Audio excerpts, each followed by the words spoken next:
28M, stood beside my mother, Eleanor, 55F, at my father's funeral. The air was thick with the scent of lilies and quiet grief. People murmured condolences. They spoke of my father as a great man, a pillar of the community, a devoted husband and father. I felt a hollow ache in my chest. He was gone, and the world felt smaller. My mother stood straight and silent, a statue of sorrow. Her face was a mask of perfect composure, but I knew the cracks were forming underneath. My younger brother, Mark, shifted beside me, his jaw tight with an anger that had nowhere to go. The service was about to begin. The minister was stepping up to the podium. That was when the doors at the back of the church opened. A woman stood there. She was not someone I knew. She looked to be in her late 40s, dressed in a simple black dress that somehow looked more expensive than anything my mother owned. She walked down the aisle, her heels clicking softly on the stone floor. Every head turned to watch her. She did not look at anyone. Her eyes were fixed on the casket at the front of the church. She stopped right beside my mother. She looked at my mother, then at me and Mark. Her expression was not one of grief. It was something harder, something determined. "I am so sorry for your loss," she said. Her voice was calm and clear. It carried through the silent church.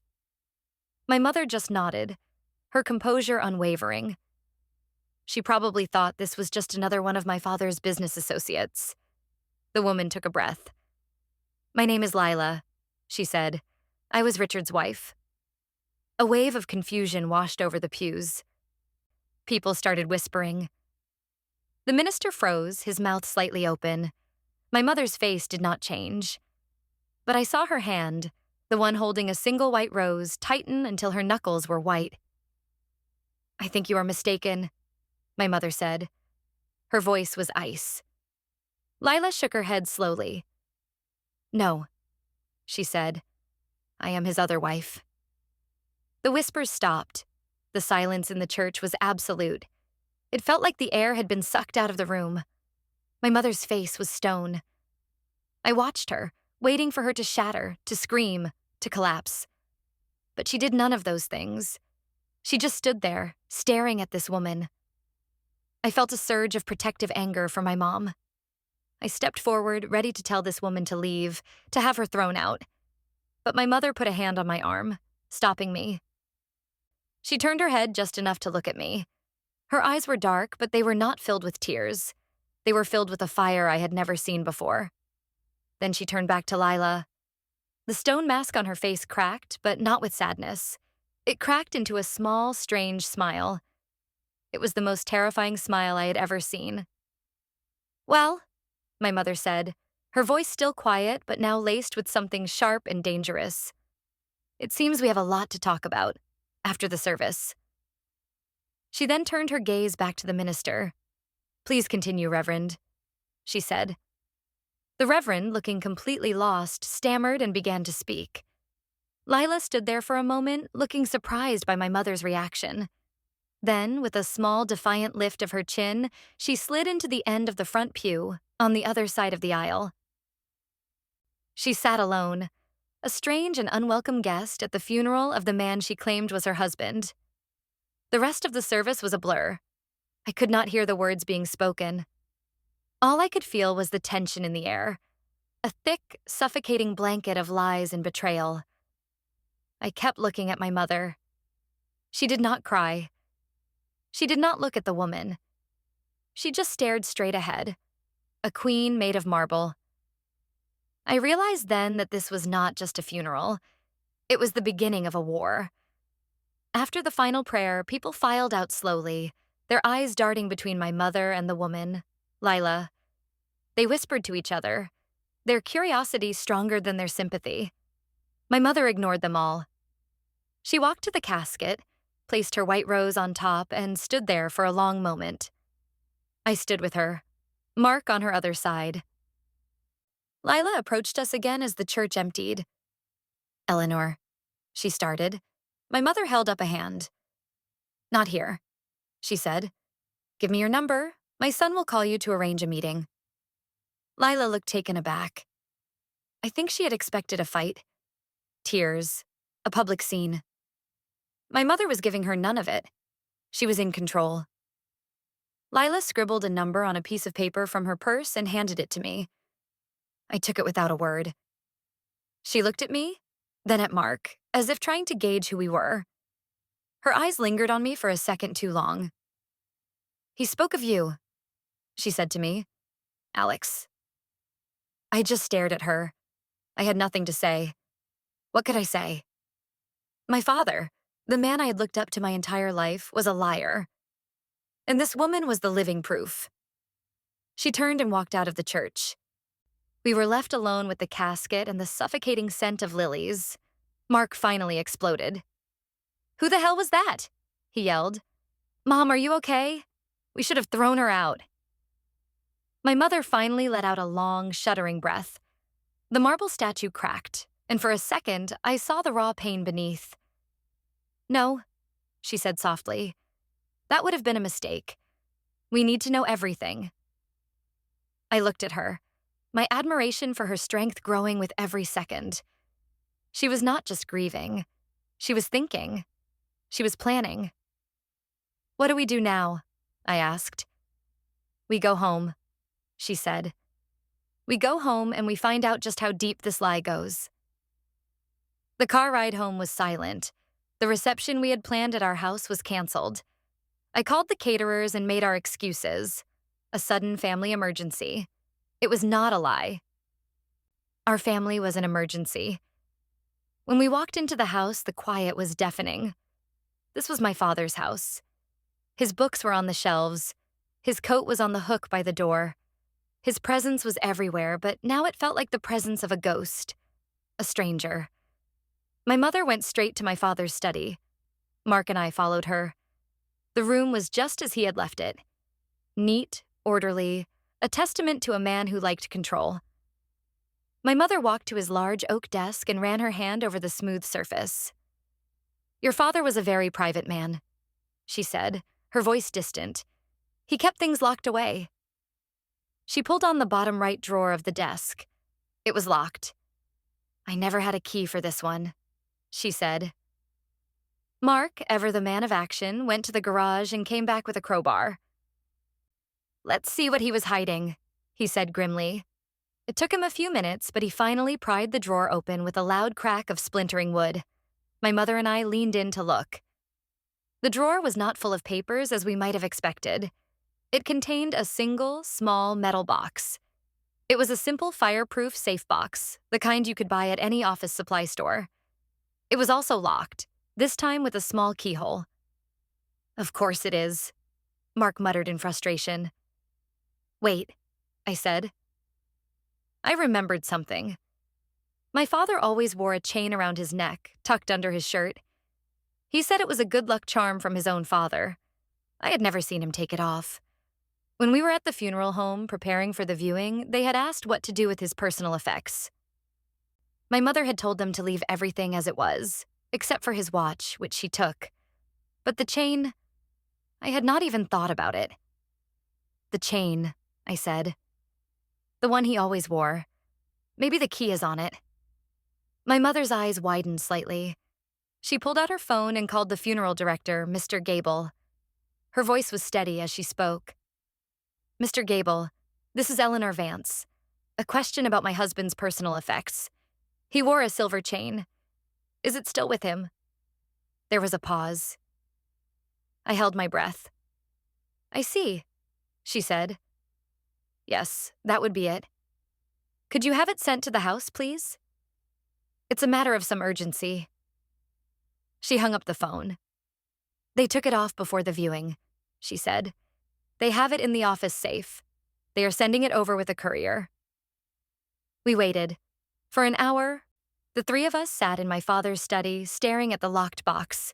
We did not speak. There was nothing to say. We were on the edge of a cliff, about to look down into an abyss we never knew existed. The courier arrived. My mother signed for the small envelope. She opened it and a silver chain fell into her palm. On the chain was a single, small, ornate key. She looked at it for a long moment, her expression unreadable. Then she walked to the desk, knelt down, and inserted the key into the lock on the box. It turned with a soft click. She lifted the lid.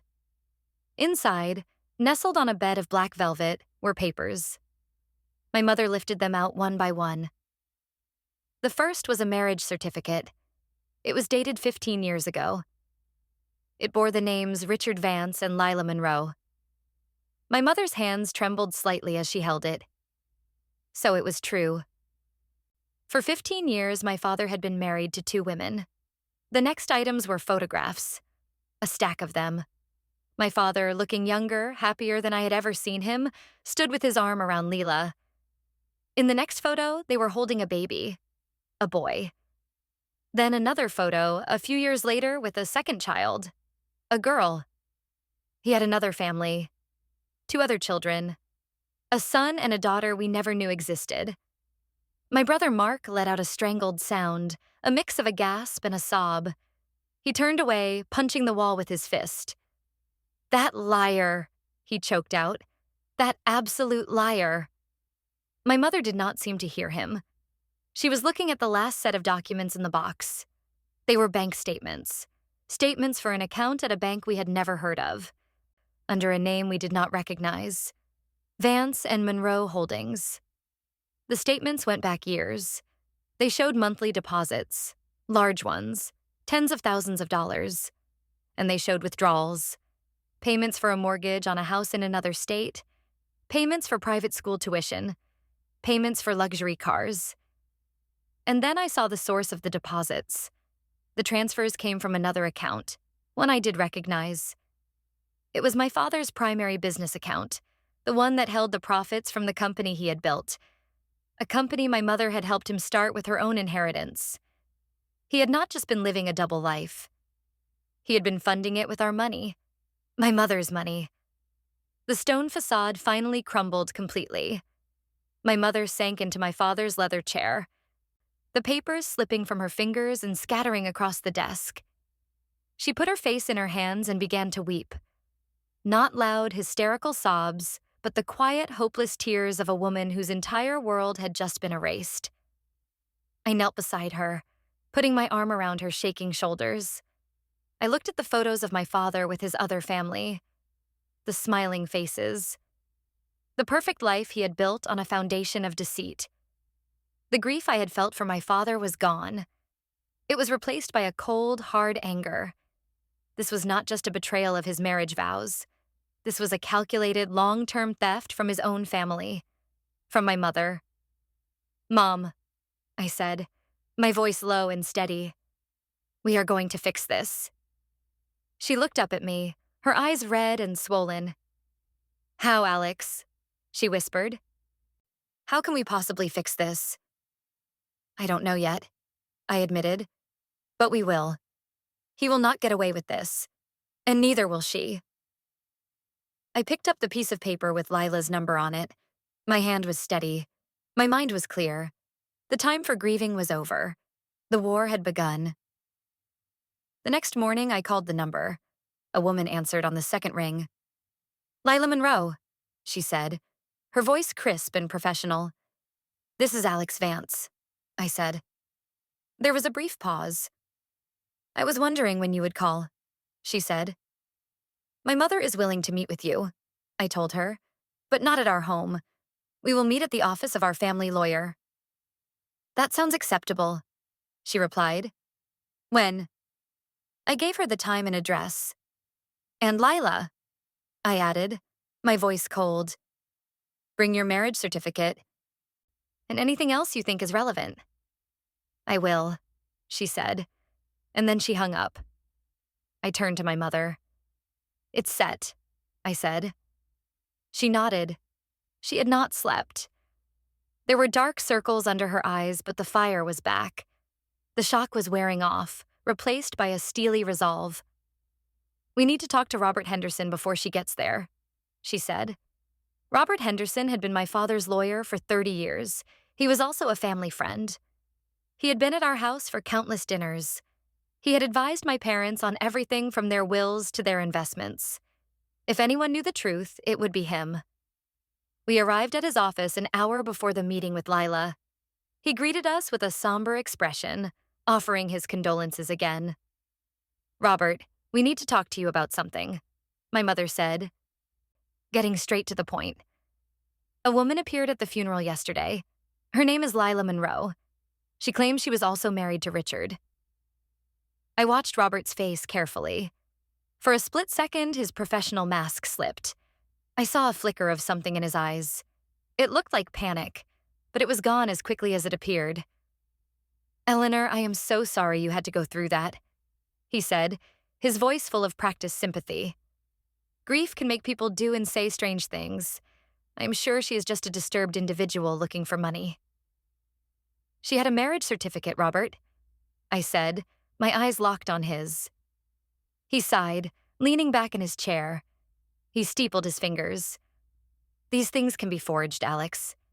It is a sad reality. We will look into it, of course. We will run a background check on this woman. But I urge you not to worry. Richard's estate is very clear. Everything goes to you, Eleanor, and then to the boys." My mother placed the papers from the safe box on his desk. The marriage certificate, the photos, the bank statements. Robert stared at them. The color drained from his face. He picked up the marriage certificate, his hand shaking slightly. He looked at the bank statements for Vance and Monroe Holdings.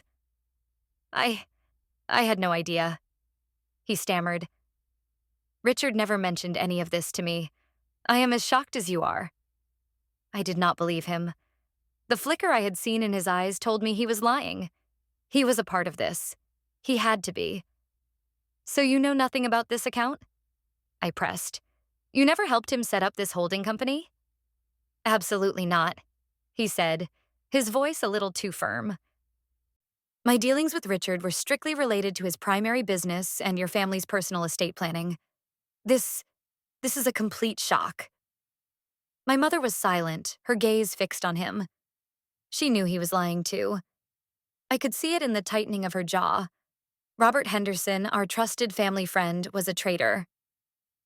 "Well," my mother said finally, her voice deceptively calm, "this Lila will be here in 30 minutes. We expect you to represent our interests, Robert. We expect you to make it clear that she has no claim to anything." "Of course, Eleanor," he said, gathering his composure. "Of course, I will handle it. Leave it to me." We sat in silence until his receptionist announced Lila's arrival. She walked in, followed by her own lawyer, a sharp-looking man in a tailored suit. Introductions were made. The air in the room was thick with hostility.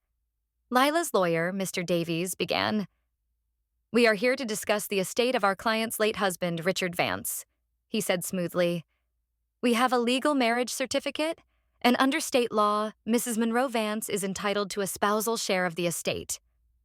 Robert Henderson cleared his throat. "With all due respect," he said, "Mrs. Eleanor Vance was Richard's wife for 30 years. They have 2 children. His will is clear and unequivocal." "A will can be contested," Mr. Davies countered, "especially when a legal spouse has been omitted. We also have 2 children to consider. Richard's other children." He slid copies of birth certificates across the table. A son, age 14. A daughter, age 10. My father's name was listed as the father on both. I felt sick. These were not just photos. These were real children, my half-siblings. The meeting went on like this for an hour. Lawyers posturing, threats of long, ugly court battles. Lila sat there, looking calm and collected. She occasionally added a detail about her life with my father, a story about a vacation, a memory of a family celebration. Each word was a knife twisting in my mother's heart.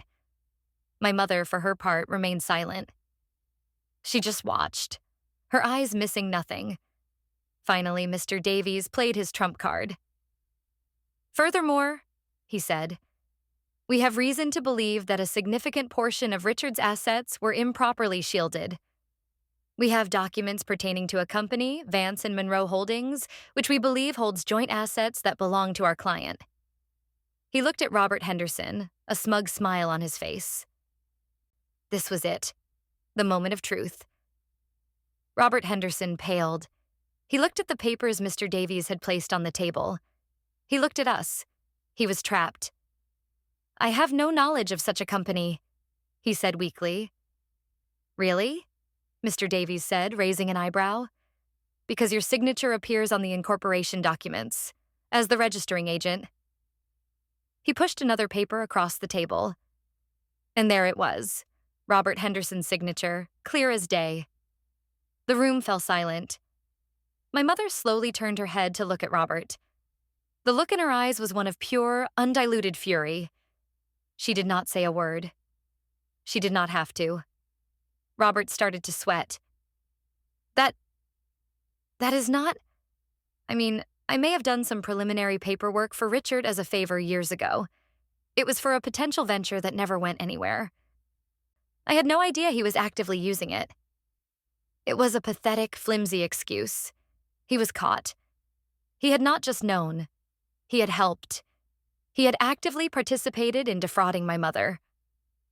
My mother stood up. "This meeting is over," she said. Her voice was quiet, but it cut through the room like a razor. "Eleanor, wait," Robert pleaded. She ignored him. "Alex, Mark, we are leaving." We stood up and walked to the door. "This is not over, Eleanor," Lila called after us. "You cannot just walk away from this." My mother paused at the door and looked back. "You are right," she said. "It is not over." Then we walked out, leaving them all sitting there in the suffocating silence of their lies. As soon as we were in the car, I turned to my mother. "What do we do? He was in on it." "Henderson was in on it the whole time." "I know," she said, her voice tight. "And that changes everything." "We can't trust him," Mark said. "We need a new lawyer, someone who will actually fight for us." "I agree," my mother said. She looked out the window, her mind clearly working. "I know who to call." The next day, we were in a different office. This one was sleek and modern, all glass and steel. We were meeting with a lawyer named Sarah Chen. She had been recommended by one of my mother's oldest friends. She was known for being brilliant, aggressive, and utterly ruthless in court. We laid out the whole story for her. The funeral, the locked box, the meeting with Robert Henderson. We gave her copies of all the documents. She listened patiently, her face unreadable. She examined each paper with meticulous care. When we were done, she leaned back in her chair. "This is quite a mess," she said. "Your father lived a very complicated life." "He lived a lie." Mark corrected her, his voice bitter.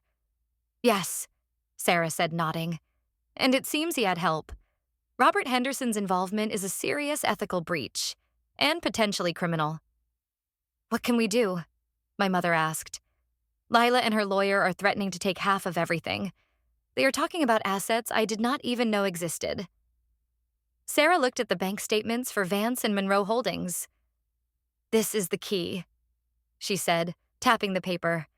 "We need to understand where this money came from and where it went. Your father was a smart man. He would have covered his tracks. But no one is perfect. There is always a trail." She looked at us, her eyes sharp and intelligent. "Here is what we are going to do," she said. "First, we file a motion to freeze all assets of the estate, including this holding company, pending a full investigation. That will stop Lila from getting her hands on any more money. Second, I am going to hire a forensic accountant. They will go through every single financial record of your father's businesses and personal accounts for the last 15 years. They will find every dollar that was moved, every asset that was hidden." She paused. "And third," she continued, "we are going to investigate Lila Monroe. We will find out who she is, where she came from, and most importantly, what she knew and when she knew it."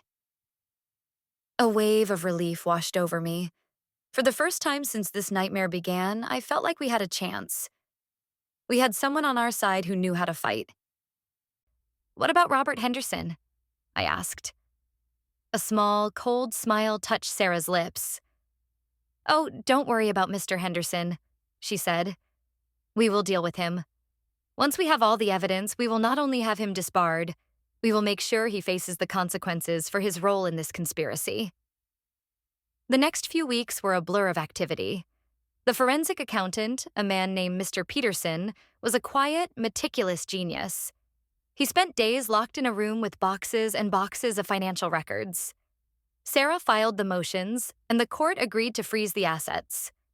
We received a furious call from Lila's lawyer, which Sarah handled with calm, professional indifference.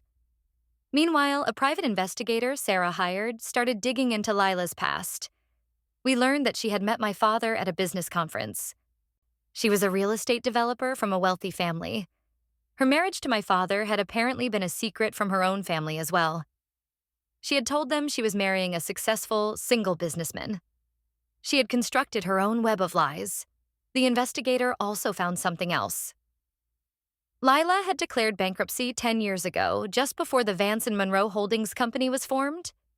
Her real estate business had collapsed, leaving her with massive debts. It seemed my father had not just been her secret husband, he had been her financial savior. One evening, Mr. Peterson, the accountant, called us for a meeting with Sarah. He had his findings. He spread a series of complex charts and spreadsheets across the conference table. "It's worse than we thought," he said, his voice grim. He explained it to us in simple terms. My father had not just been siphoning off profits from his company. He had been systematically devaluing our family's assets and moving the value into the shell company. He had taken out secret loans against properties my mother owned, properties that had been in her family for generations. He had forged her signature on the loan documents. And then came the final, devastating blow. Mr. Peterson pointed to a specific transaction. 3 years ago, he said, your father sold a commercial property that was held in a trust for you, Alex, and you, Mark. It was intended to be your inheritance from your grandparents. I remembered the property. It was a small office building downtown. My father had told us he had rolled it into a larger real estate investment portfolio that would yield better returns. The proceeds from that sale, $2 million, were never reinvested, Mr. Peterson continued. They were wired directly to Vance and Monroe Holdings. From there, the money was used to purchase a vacation home in the mountains. The deed for that home is in Lila Monroe's name only. He had stolen our inheritance. He had taken money left for us by our mother's parents and used it to buy a house for his other woman. Mark was shaking with rage. My mother was completely still, her face pale. I felt a cold, hard knot form in my stomach. This was no longer just about lies and betrayal. This was about calculated criminal fraud on a massive scale. He forged my signature? My mother whispered, her voice barely audible. We have the loan documents from the bank, Sarah confirmed. We had a handwriting expert compare the signature to yours. It is a very good forgery, but it is a forgery. Sarah looked at us. This is the leverage we needed, she said. This is not a simple probate dispute anymore. This is a criminal matter. Forgery, fraud, embezzlement. Lila Monroe is not just a grieving widow. She is a co-conspirator and the beneficiary of a crime. What does this mean for us? I asked. It means we stop playing defense, Sarah said, her eyes glinting. It means we go on the attack. We have a choice. We can take this to the district attorney and press criminal charges, or we can use this to force a settlement that leaves them with absolutely nothing. In fact, it will force them to pay back what they stole. My mother looked up, the tears in her eyes replaced by a look of fierce determination. I want it all back, she said. Everything he stole from me and from my children. I want to leave her with nothing, just like she tried to do to us. Sarah nodded. Then that is what we will do, she said. I will arrange another meeting. The second meeting was held at Sarah's office. The atmosphere was even more tense than the first time. Lila and her lawyer, Mr. Davies, walked in with an air of confidence. They clearly thought our freezing of the assets was a temporary setback. They had no idea what was coming. Robert Henderson was not there.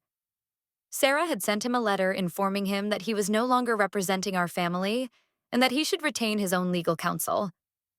I heard he had taken an indefinite leave of absence from his firm.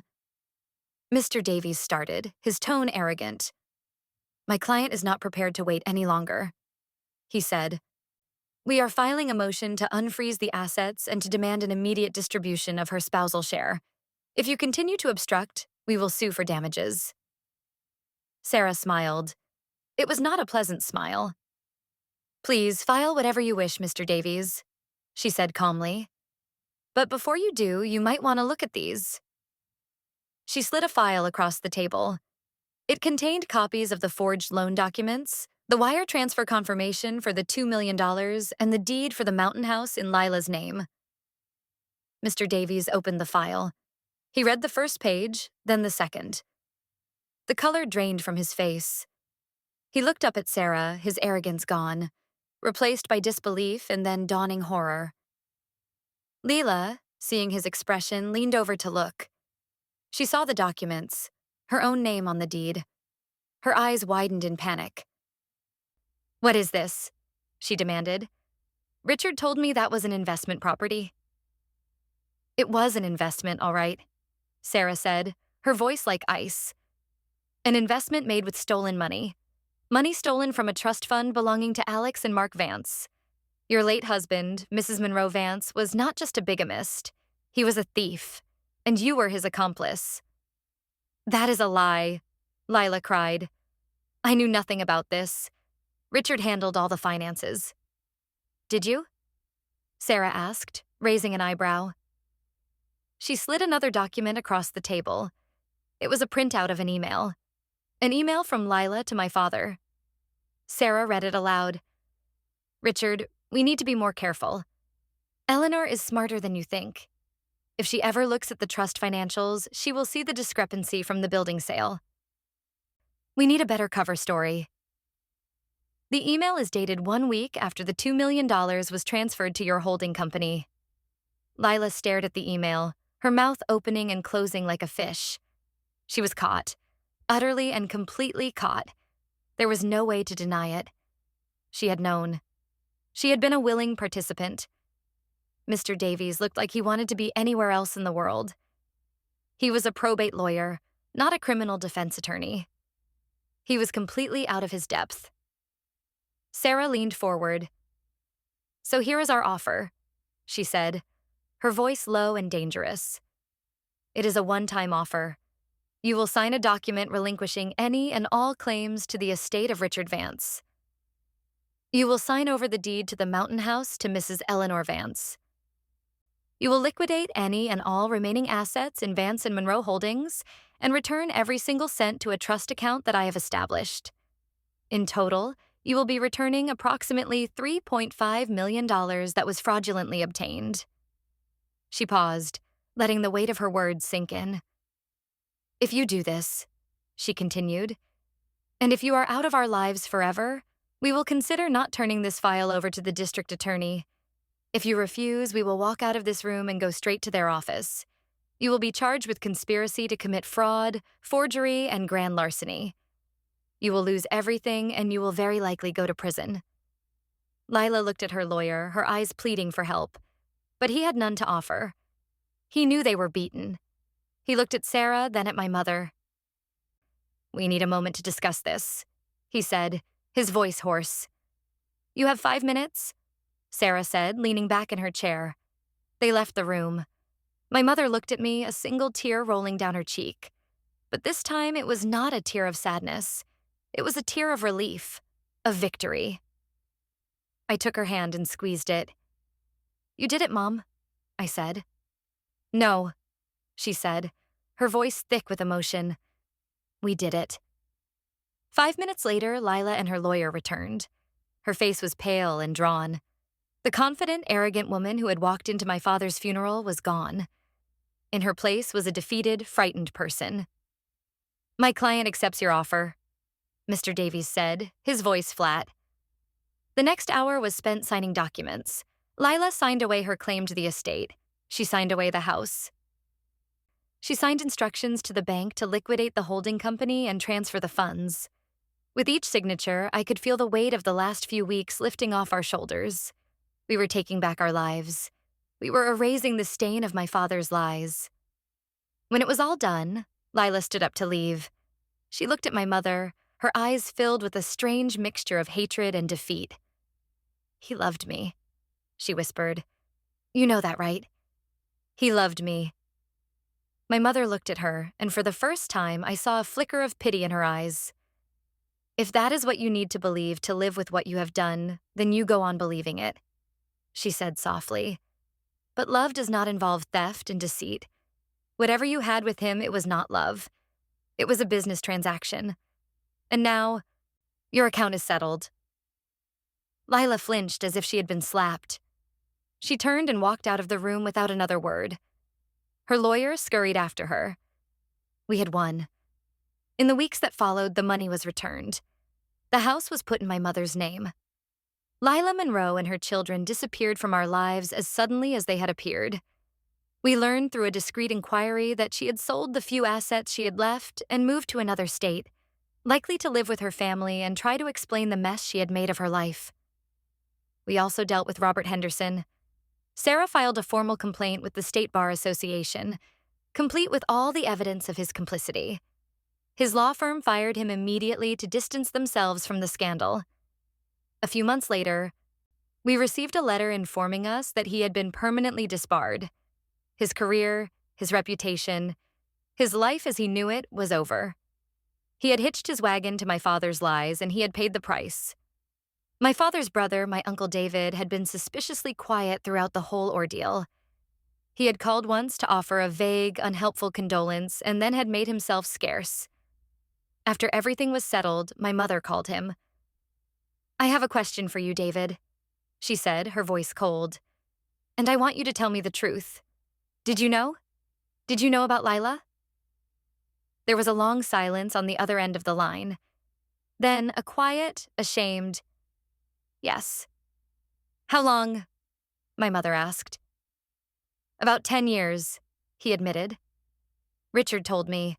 He made me promise not to say anything. He said he had it all under control." "Under control?" my mother repeated, her voice incredulous. "He was stealing from his own children, David. And you knew. You said nothing." "I didn't know about the money, Eleanor, I swear," he pleaded.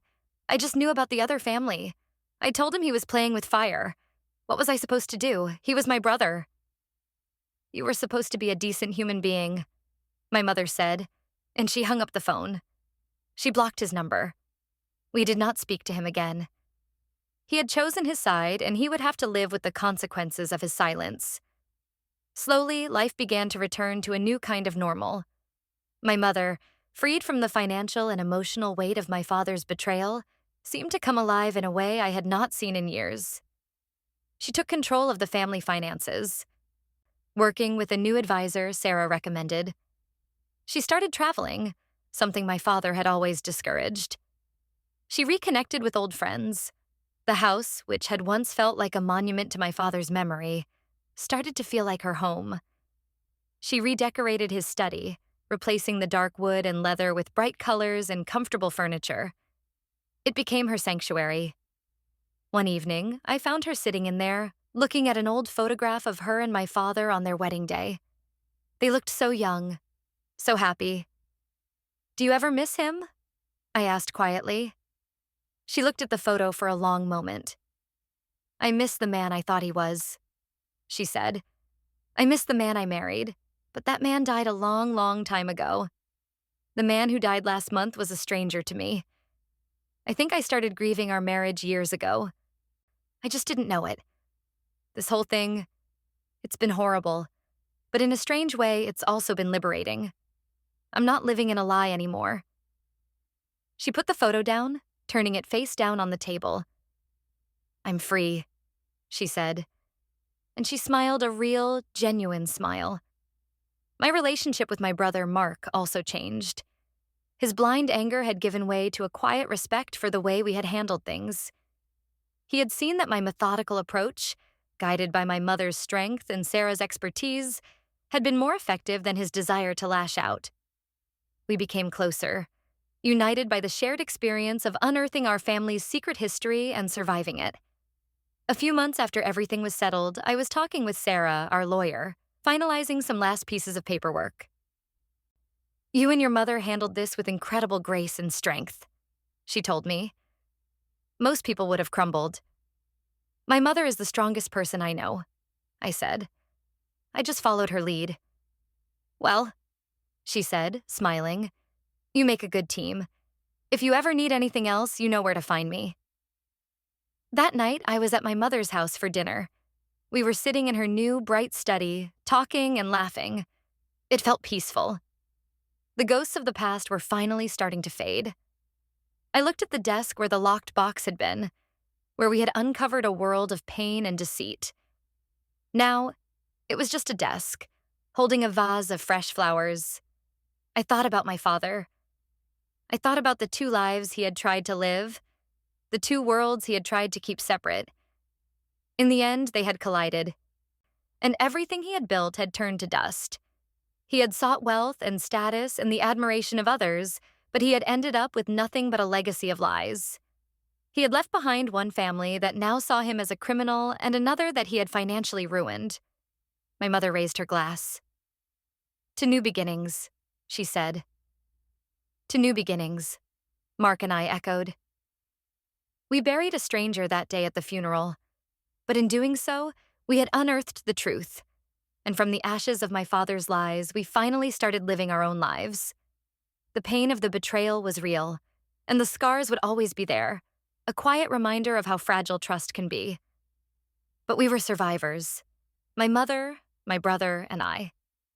We had faced the worst, and we had come out the other side, stronger and more united than ever before. The future was uncertain, but for the first time in a long time, it felt like it was ours to write. And we would not let the ghost of Richard Vance hold the pen. The process of rebuilding was slow, and it was not without its difficult moments.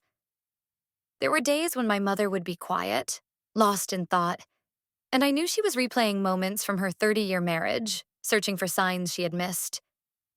She would wonder aloud if she had been naive, if she had been willfully blind. How could I not have known?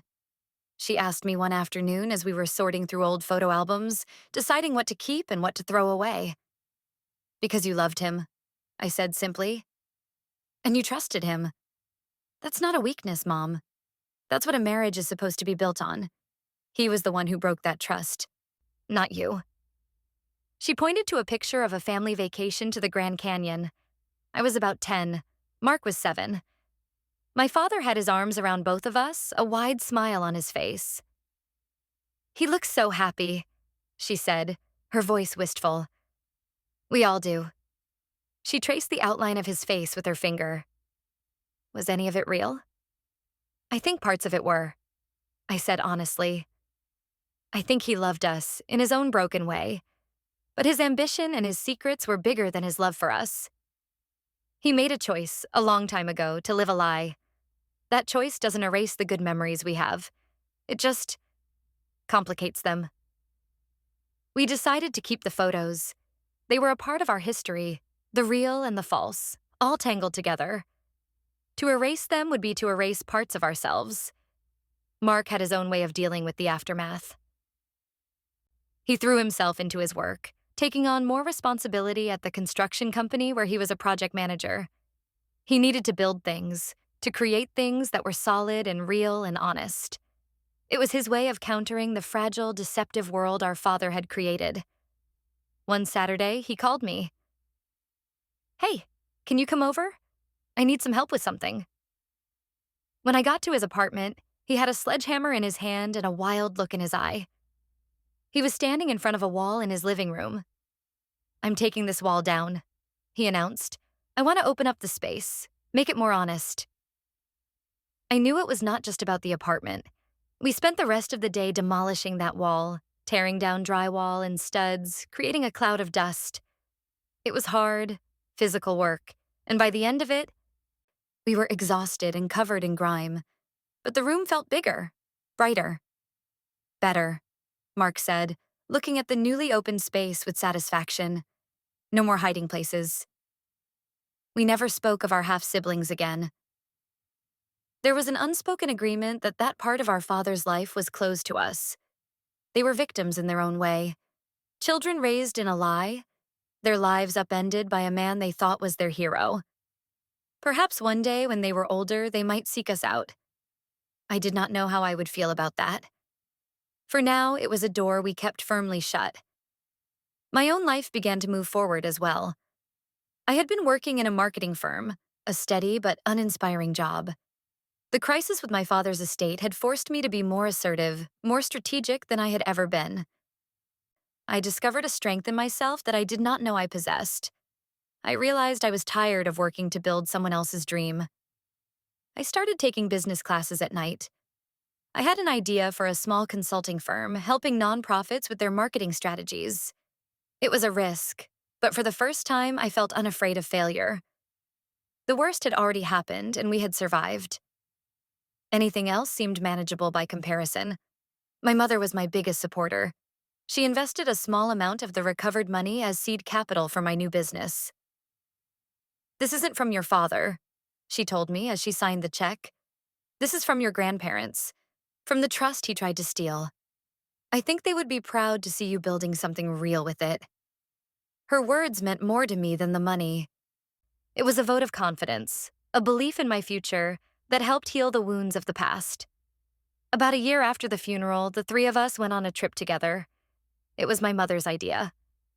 "We need some new memories," she had said, "ones that are just ours." We went to Italy. We walked through ancient ruins in Rome. We ate pasta in a tiny restaurant in Florence, and we watched the sunset over the canals of Venice. We did not talk about my father. We did not talk about the betrayal or the legal battles. We talked about art and history and food. We laughed. It was a simple, beautiful trip. On our last night, we were sitting at a cafe in St. Mark's Square. An orchestra was playing. My mother looked peaceful, happier than I had seen her in years. "You know," she said, "for a long time, I felt like my life was a story that Richard wrote. I was just a character in it. Now I feel like I'm the author of my own story again."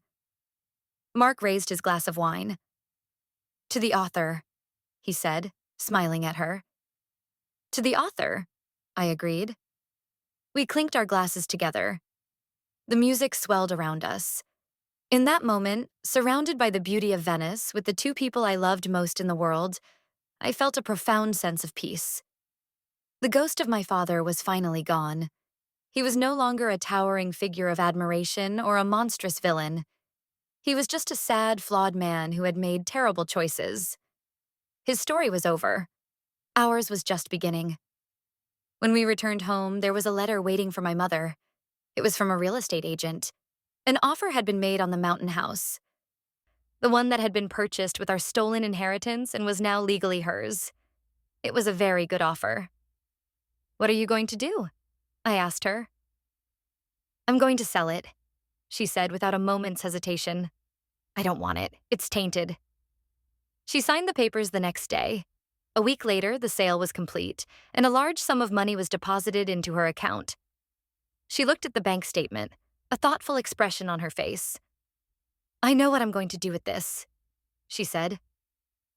A month later, she announced the creation of the Eleanor Vance Foundation, a charitable organization dedicated to providing legal aid and financial counseling to women who had been victims of economic abuse and fraud. She used the money from the sale of the mountain house to fund it. "Your father used money to control and deceive," she told Mark and me. "I want to use this money to empower and protect. I want to turn the worst thing that ever happened to me into something good for someone else." Her foundation became her passion. She threw herself into it, working with lawyers like Sarah Chen and accountants like Mr. Peterson to build an organization that made a real difference. She was no longer just Eleanor Vance, the grieving widow. She was Eleanor Vance, the philanthropist, the advocate, the survivor. She had taken the ugliest part of her past and transformed it into a legacy of hope. Seeing her find this new purpose was the final step in my own healing. Her strength gave me strength. Her resilience showed me that it was possible to not just survive a betrayal, but to become a better person because of it. My consulting business began to grow. I was good at it. I was passionate about helping organizations that were trying to make the world a better place. I moved out of my small apartment and into a place of my own, one that I had earned with my own hard work. Mark met someone, a wonderful woman, an architect, who loved his passion for building things. They were good together. They bought a fixer-upper house and spent their weekends renovating it, creating a home that was solid and true, with no hidden walls. Life went on. The sharp edges of the pain began to soften. The story of my father and Lila became just that, a story from our past. A dark chapter, but not the end of the book. Every so often, something would remind me of him. A song on the radio, the smell of his brand of aftershave on a stranger, a man in a crowd who had his posture. In those moments, I would not feel anger or sadness anymore. I would just feel a quiet sense of distance. He was a puzzle I would never solve, a man of contradictions I would never understand. And I realized I did not need to. My energy was better spent on the life I was building, on the family that was real and present. One day, I was having lunch with my mother at a small cafe near her foundation's office. She was telling me about a particularly difficult case they were working on, a woman whose husband had secretly drained their life savings. "We're going to help her," my mother said, her eyes flashing with that familiar fire. "We're going to get it all back for her. And then some." I looked at her, this incredible woman who had walked through fire and emerged not burned, but forged into something stronger. The woman who had faced public humiliation with unshakable grace.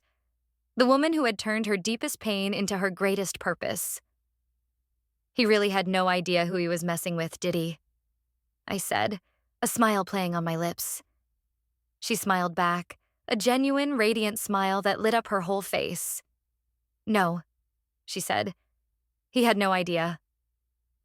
And in that moment, I knew with absolute certainty that we were going to be okay. More than okay. We were going to thrive. The story was ours now, and it was going to have a happy ending. The journey was not a straight line. There were dips and curves.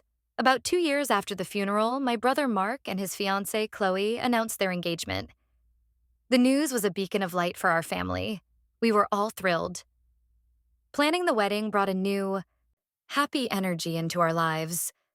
My mother insisted on hosting an engagement party at the house. As we were making the guest list, a shadow fell over the proceedings. The question of family.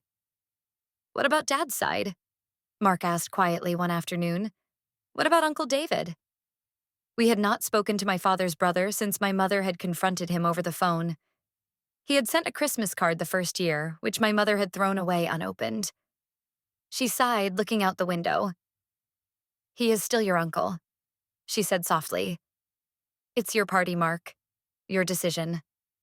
It was a test, in a way. A question of where our new boundaries lay. Mark thought about it for a few days. Then he came to my apartment to talk. "I don't want him there," Mark said, his jaw set. "I keep thinking about it," he knew. For 10 years, he knew Dad was lying to us, lying to Mom. He saw us at holidays. He acted like everything was normal. He was part of the lie. Having him at the party would feel like we're saying it was okay. And it wasn't. "I agree," I said. "It feels like a betrayal of Mom." "Exactly," Mark said, relieved that I felt the same way. "So, no invitation." It was a small decision, but a significant one. We were defining who our family was now. It was not just about blood. It was about trust and loyalty. Uncle David had failed that test. The engagement party was a beautiful affair. The house was filled with friends and the family that remained, my mother's sister, our cousins. The air was filled with laughter and joy. There was no shadow of the past. It was a celebration of the future. Watching my mother that night, I saw a woman completely at peace. She was the matriarch of our family now, not by default, but by her own strength and grace. She gave a toast to Mark and Chloe, her voice clear and full of love. "To a marriage built on honesty, trust, and true partnership," she said, raising her glass. "May you always be each other's safest harbor." Everyone cheered. I caught her eye across the room, and we shared a small, knowing smile. The words were for Mark and Chloe, but they were also for us. They were a declaration of our new family values. A few weeks later, a strange thing happened. I received a message on a professional networking site. It was from a young man I did not know. The name was unfamiliar, but the last name was Monroe. My blood ran cold. The message was brief. My name is Ethan. I think our fathers knew each other. I would like to talk. It was him, Lila's son, my half-brother. He must have been 16 now. I stared at the message for a long time, my heart pounding. I did not know what to do. I felt a confusing mix of emotions: curiosity, anger, pity. I did not reply immediately. I needed to think. I needed to talk to my mother and Mark. I showed them the message that evening. Mark's reaction was immediate and visceral. "Delete it," he said. "Block him.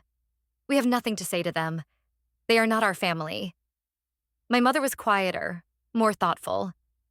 "He is just a boy, Mark," she said. "He is likely just as confused as we were. This is not his fault." "It doesn't matter," Mark insisted. "His mother tried to ruin us. Opening that door will only lead to more pain." "What do you think, Alex?" my mother asked me. I was torn. Part of me agreed with Mark. Our lives were finally peaceful. Why invite chaos back in? But another part of me felt a strange pull. This boy was my father's son. He was a piece of the puzzle. "I don't know," I admitted. "I don't want to hurt you or Mark, but I am curious. I want to know what he wants." My mother nodded slowly. "This is your decision, Alex. Not mine, not Mark's.